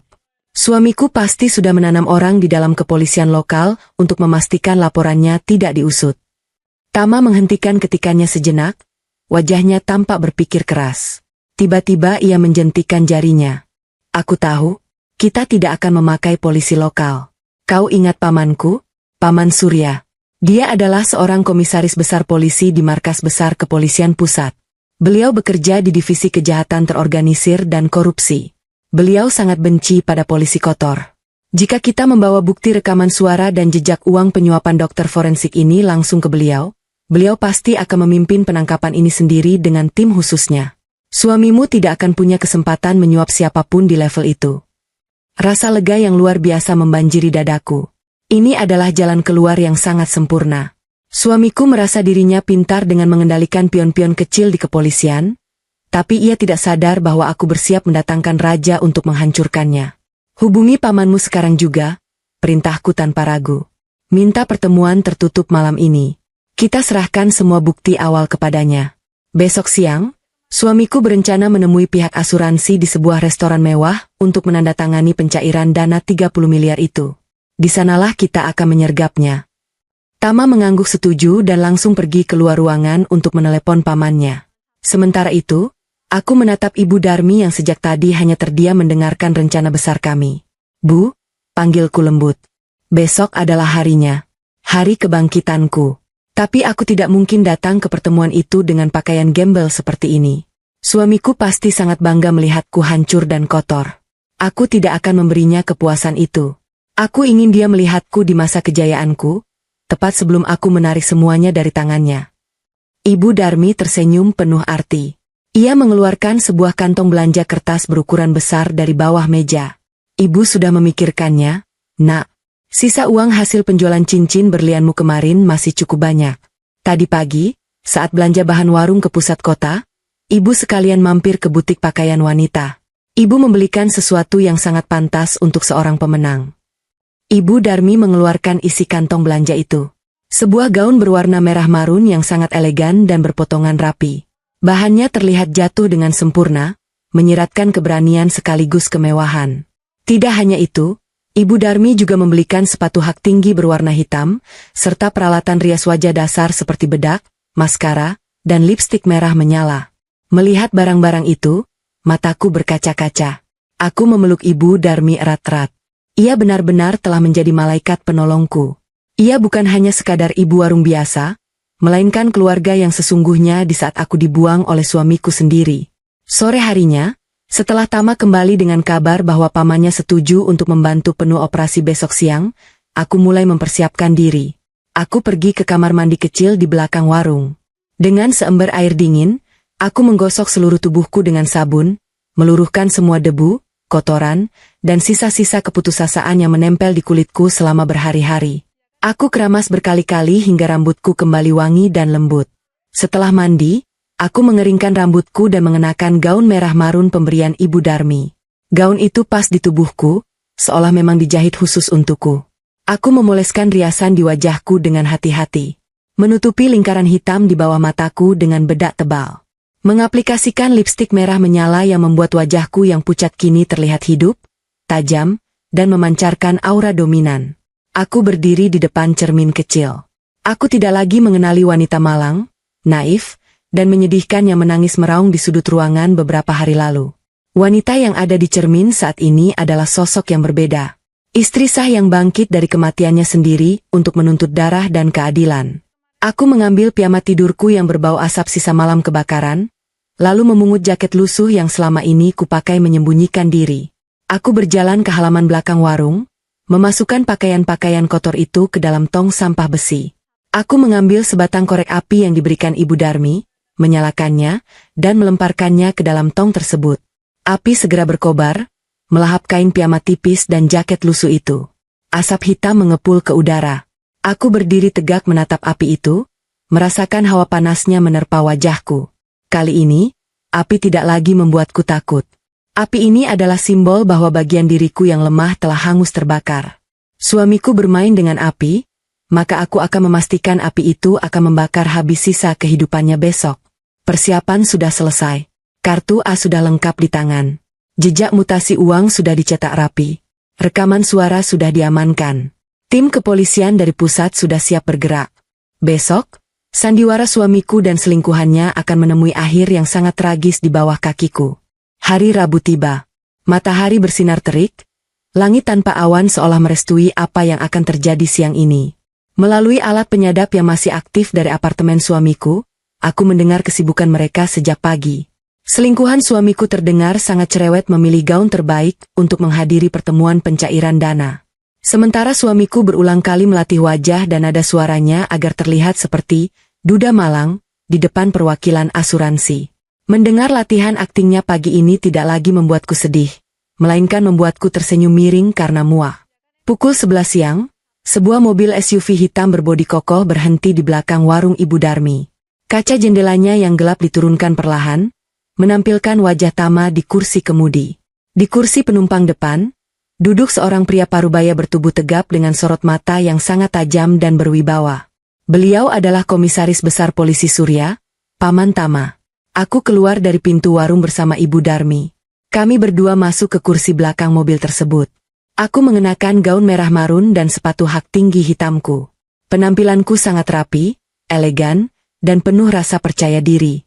Tidak ada lagi wanita yang ketakutan. "Selamat siang, Pak Surya," sapaku dengan tenang. Pria itu menoleh ke belakang, menatapku dengan pandangan menilai yang profesional, lalu mengangguk hormat. "Selamat siang. Tama sudah menceritakan semuanya, dan bukti-bukti yang kau serahkan semalam sudah kami pelajari dengan saksama. Kami sudah mengeluarkan surat penangkapan resmi pagi ini. Berdasarkan bukti aliran dana ke dokter forensik dan rekaman penyadapanmu, kami bisa menjerat suamimu, selingkuhannya, dan pimpinan preman itu dengan pasal pembunuhan berencana, penipuan asuransi berskala besar, penodaan jenazah, dan penyuapan aparat. Hukuman maksimalnya adalah mati atau penjara seumur hidup." Mendengar pasal-pasal itu disebutkan, hatiku terasa sangat lega.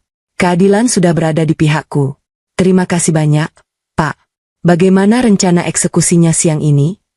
Pak Surya tersenyum tipis, sebuah senyuman taktis dari seorang aparat yang sudah kenyang asam garam dunia kriminal. "Tim khusus saya yang berpakaian preman sudah menyebar di restoran Bintang 5 sejak 1 jam yang lalu. Mereka menyamar sebagai pelanggan biasa dan pelayan restoran. Ruang VIP tempat pertemuan suamimu dengan pihak asuransi sudah dikelilingi oleh anggota saya. Kami hanya tinggal menunggu sinyalmu. Kami ingin mereka menandatangani surat pencairan itu terlebih dahulu, agar bukti percobaan pencucian uang asuransi mereka benar-benar kuat." Aku mengangguk mantap. Mobil perlahan melaju meninggalkan kawasan kompleks perumahanku yang kelam, menuju pusat kota yang gemerlap. Sepanjang perjalanan, tidak ada yang banyak bicara. Aku terus menatap keluar jendela, mempersiapkan mental dan kata-kataku. Aku ingin melihat secara langsung bagaimana ekspresi hancur di wajah pria yang berani mempermainkan nyawaku. Sekitar pukul 12 siang, mobil kami tiba di pelataran parkir restoran Bintang 5. Restoran ini adalah salah satu tempat makan eksklusif di ibu kota, terkenal dengan dekorasi mewah, lantai pualam impor, dan keamanan privasinya. Biasanya, hanya pejabat dan pengusaha kelas atas yang sanggup memesan ruang VIP di sini. Suamiku benar-benar menghamburkan uang perusahaan dengan percaya diri, mengira dalam hitungan menit ia akan menjadi miliarder. Pak Surya menginstruksikan kami untuk masuk terlebih dahulu. Beliau akan menyusul masuk melalui pintu staf agar kehadirannya tidak mencolok. Aku turun dari mobil. Sepatu hak tinggiku menjejak lantai lobi restoran dengan suara tik-tik yang nyaring dan berirama. Aku berjalan berdampingan dengan Ibu Darmi yang mengenakan pakaian batik rapinya, sementara Tama mengikuti di belakangku membawa koper kecil berisi dokumen dan penyuara suara portabel. Begitu aku melangkah masuk ke dalam lobi restoran utama, beberapa pelayan dan pelanggan yang sedang menikmati makan siang langsung menoleh ke arahku. Penampilanku dengan gaun merah mencolok dan aura dingin yang kupancarkan membuatku menjadi pusat perhatian. Namun, aku terus berjalan lurus, pandanganku terpusat ke arah koridor berlapis karpet merah yang menuju ke deretan ruang VIP. Seorang manajer restoran yang berseragam rapi segera menghampiriku dengan ramah. "Selamat siang, Nyonya. Ada yang bisa saya bantu? Apakah Anda sudah melakukan reservasi?" Aku menatapnya datar. "Aku mencari ruang VIP nomor 7. Pertemuan antara pihak asuransi Jiwa Sentosa dan suamiku." Manajer itu mengerutkan kening sedikit, namun ia tetap bersikap profesional. "Oh, baiklah. Ruang VIP nomor 7 ada di ujung koridor sebelah kanan, Nyonya. Mari saya antar." "Tidak perlu," tolakku dengan nada yang membuat manajer itu langsung mundur selangkah. "Aku tahu jalannya." Aku melangkah menyusuri koridor. Jantungku memompa darah dengan kecepatan maksimal, namun anehnya, pikiranku sangat tenang. Lorong ini terasa sangat panjang. Di setiap langkahku, memori-memori tentang masa lalu pernikahanku terputar kembali. Janji-janji manis di pelaminan, pelukan hangat di tahun-tahun pertama pernikahan kami, hingga berubah menjadi tatapan dingin, caci maki, perselingkuhan, dan akhirnya, niat membunuh dengan keji. Semua memori itu menjadi bahan bakar yang membuat langkah kakiku semakin kuat dan mantap. Aku berhenti tepat di depan pintu kayu mahoni ganda bertuliskan, VIP 7. Dinding ruangan ini terbuat dari kaca tebal yang buram di bagian tengah, namun jernih di bagian atas dan bawah. Samar-samar, aku bisa mendengar suara obrolan dari dalam. Aku memberi isyarat kepada Tama untuk menyalakan alat perekam suara portabelnya yang sudah disambungkan melalui pengeras suara kecil, Bluetooth. Tama mengangguk, Jarinya berada di atas tombol putar. Aku melirik ke belakang, melihat beberapa orang pria tegap berpakaian biasa mulai berdiri dari meja-meja di sekitar lorong dan mendekat. Tim Pak Surya sudah bersiaga di belakangku. Aku mengintip sedikit melalui celah kaca yang jernih. Di dalam ruangan bundar yang mewah itu, duduklah suamiku. Ia memakai jas hitam mahal, wajahnya dibuat sendu, meski matanya memancarkan keserakahan. Di sebelahnya, duduk selingkuhannya yang mengenakan gaun hitam ketat, berpura-pura menjadi asisten yang mendampingi masa duka sang duda. Di seberang meja mereka, dua orang perwakilan asuransi sedang menjelaskan sesuatu dari sebuah dokumen tebal. Bapak sudah membaca seluruh ketentuannya. Terdengar suara agen asuransi dari dalam, menggeser setumpuk kertas beserta sebuah pena berukir emas ke arah suamiku. Karena dokumen kematian, surat dari kepolisian, dan hasil forensik sudah lengkap, proses klaim ini berjalan jauh lebih cepat dari biasanya. Total klaim yang akan dicairkan ke rekening Bapak adalah sebesar 30 miliar rupiah. Silakan Bapak tanda tangan di halaman terakhir ini, dan dana akan masuk maksimal besok pagi. Suamiku mengambil pena emas itu. Tangannya sedikit gemetar karena kegirangan yang tak bisa disembunyikannya lagi. Ia menatap selingkuhannya sejenak, bertukar pandang penuh makna kemenangan. Senyum tipis terukir di bibirnya. Ujung pena itu bergerak turun, bersiap menorehkan tinta di atas kertas putih yang akan mengubah hidupnya. Detik itu juga, aku menekan gagang pintu dengan kuat dan mendorong kedua daun pintu mahoni itu hingga terbuka lebar dengan suara brak yang sangat keras.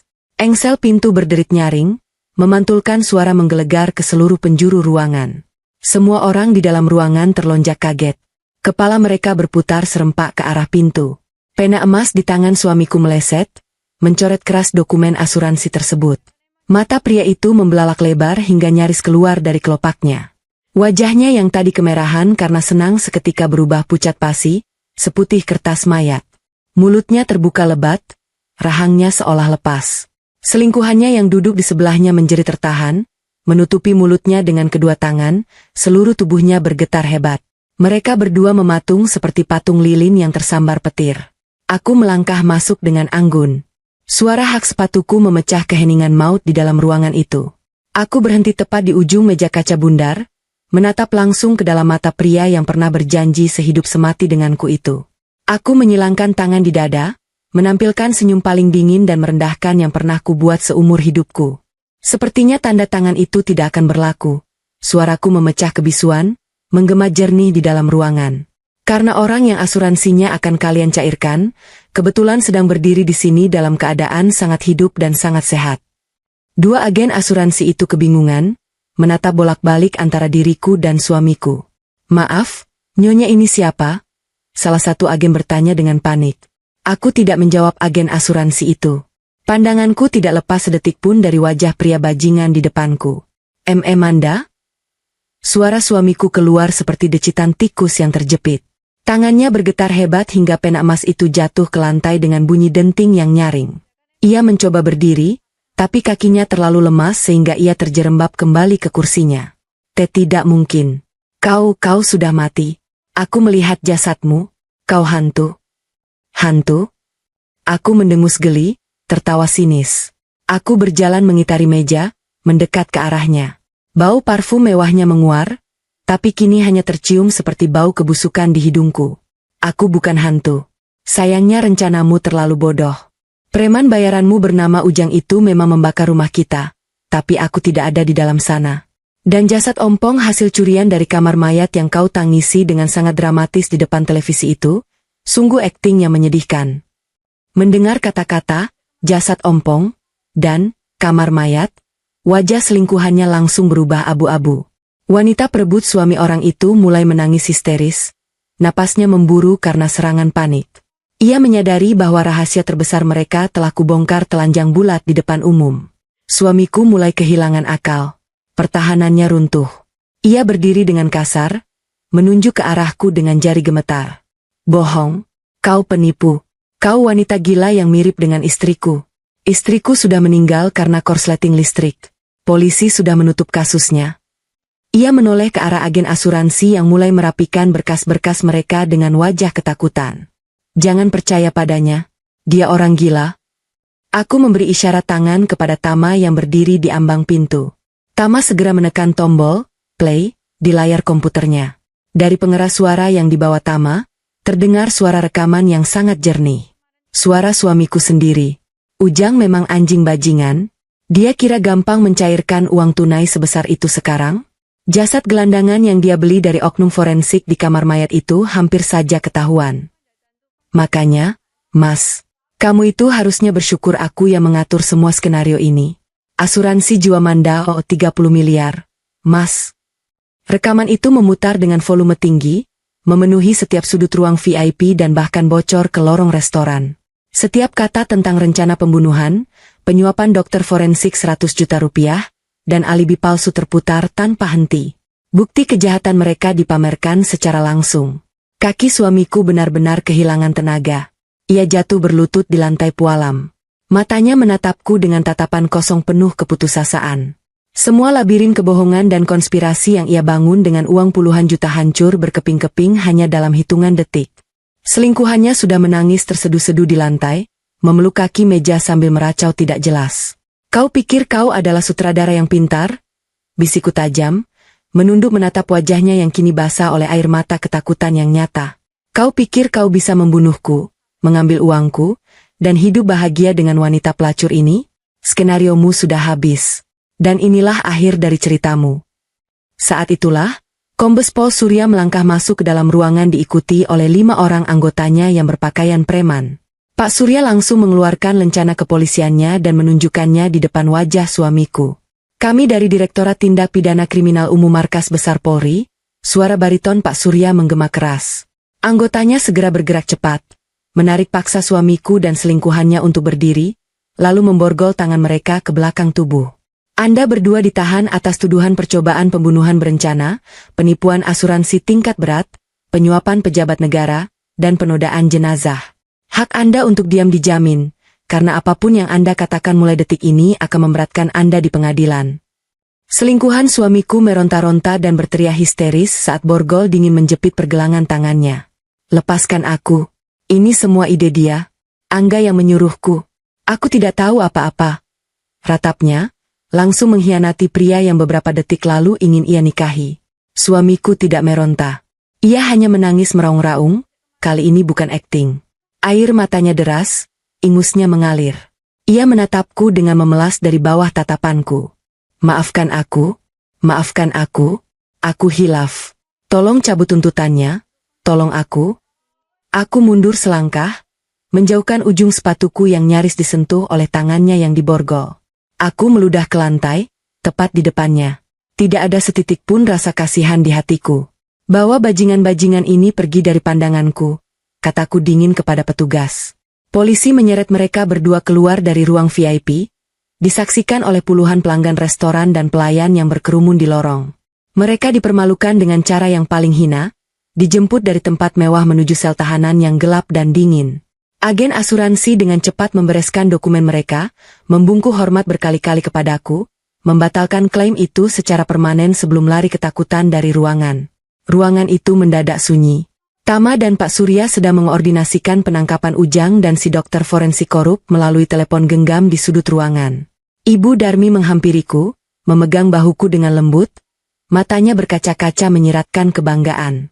Aku berjalan menuju jendela besar yang memperlihatkan pemandangan hiruk-pikuk ibu kota dari ketinggian.